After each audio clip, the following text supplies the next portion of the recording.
And we're back for another gala of the day. Bumalik nga ulit ako dito sa bagong bukas na park dito sa may Ramada Viv.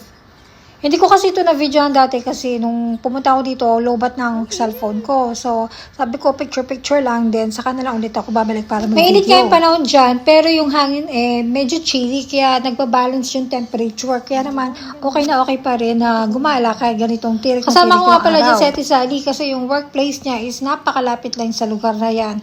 And then sabi ko, dahil kag ngayon, holiday at Shabuot, tara mag-picnic. Akala ko simple pagkain lang yung amin dati. Tingnan nyo kung gaano kadami dinala niyang pagkain. Samantala ako, naglalala ako ng Shanghai at saka meatloaf. Yun lang kasi ang meron ako at tira pa yun sa ayuda na galing sa OWA. So anyway, sobrang lawak talaga ng park na ito at hindi pa siya fully developed. Kasi nga, inaayos pa yung ibang mga sceneries and then nagtatanim pa sila ng iba't ibang klase ng mga halaman. At dahil na summer, walang masyado mga bulaklak. Pero ang ganda pa rin pagmasdan ng mga kulay green.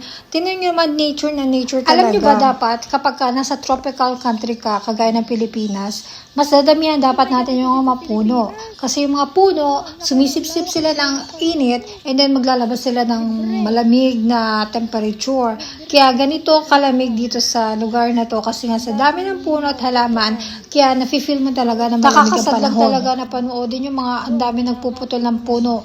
Hindi nila alam yung epekto nito na napakalaki ng tulong ng puno kasi sila yung sumisip-sip ng mga tubig, lalo na kapag umuulan, bumabaha. Kung may pagkakataon pa at marami akong oras para gumala, gusto kong pasukan itong planetarium na ito. Gusto kong makita ko anong meron dyan. Pero dahil holiday nga, sarado sila ngayon. Alam nyo ba na maganda din gumala dito pagkagabi? Kasi madaming ilaw, secured ka kasi bawat sulok ay merong mga CCTV camera. Kaya huwag kang mag-alala kung ikaw ay nag-iisa dito dahil you're in good hands with Metrobank. Charot! Sa sobrang laki nga ng park na to, pwede kayo magtambay dito at magkape-kape. Tingnan nyo naman, ang ganda ng place talaga. Malawak pa, hanggang dun pa.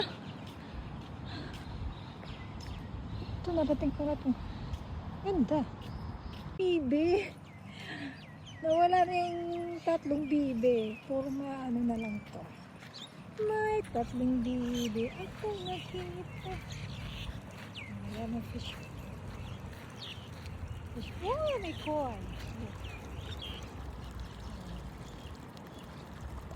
Nakatakot ang mga isda na yan.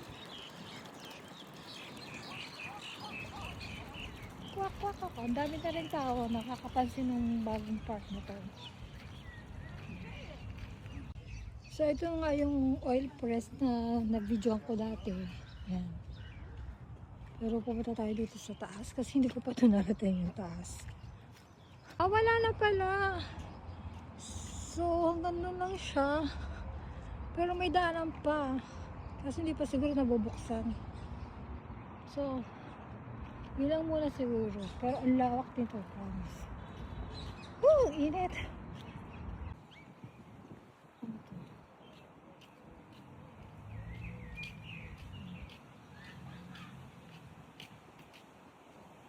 Yun, meron pa doon sa taas. So, yun lang muna guys. Salamat sa inyo sa pagsama sa aking gala for today's. And punta na kayo dito sa Jack Joseph and Morton Musa Park na nasa Ramada Viv. Yun lang guys. Shala, bye!